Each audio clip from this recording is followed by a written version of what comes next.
क्या चांद के दो टुकड़े हो सकते हैं? ये कोई कहानी नहीं, ये एक सवाल है। क्या आसमान भी अल्लाह के हुक्म से झुक सकता है?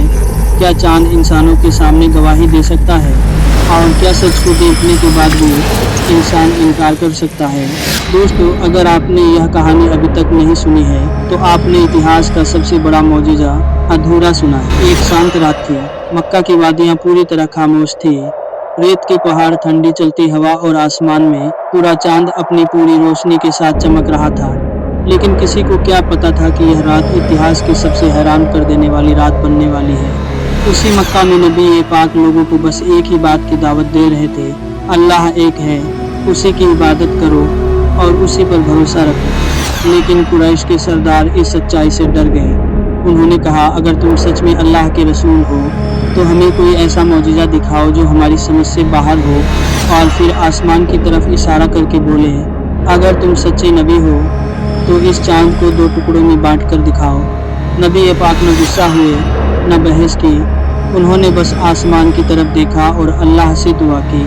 और तभी एक अजीब सी खामोशी छा गई। हवा रुक सी गई, लोगों की सांसें थम गई। अचानक चांद कांपने लगा और देखते ही देखते चांद दो साफ हिस्सों में बट गया। एक हिस्सा एक पहाड़ के पीछे चला गया और दूसरा हिस्सा दूसरी तरफ जाने लगा। ये मंजर पूरी तरह साफ दिखाई देने लगा। फिर नबी पाक ने फरमाया, गवाह रहो, गवाह रहो। मक्का के लोग हैरान रह गए। किसी की जुबान से एक शब्द तक नहीं निकल रहा था। यह कोई जादू नहीं था, यह कोई आंखों का धोखा नहीं था, यह अल्लाह की कुदरत थी। लेकिन फिर भी कुछ लोगों ने कहा, यह तो जादू है, और कुछ ने कहा, हम इसे नहीं मानते। हालांकि दूर दूर से आने वाले मुसाफिरों ने भी बताया कि उन्होंने रास्ते में चांद को टूटा हुआ देखा था।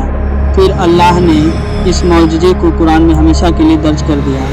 दोस्तों, यह कहानी हमें एक बहुत बड़ी बात सिखाती है। मौजूजा आंखों से देखा जा सकता है, लेकिन हिदायत सिर्फ दिल से मिलती है। जो सच नहीं मानना चाहता वो चांद टूटता हुआ देखकर भी इनकार कर देता है, और जो सच्चा होता है वो बिना मौजूजे के भी ईमान ले आता है।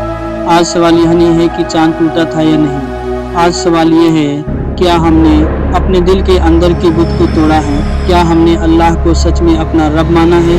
दोस्तों, अगर यह कहानी आपके दिल को छू गई हो तो इसे लाइक करें, शेयर करें और स्मार्ट लकी को सब्सक्राइब करें, ताकि हक की बातें ज़्यादा से ज़्यादा लोगों तक पहुंच सके।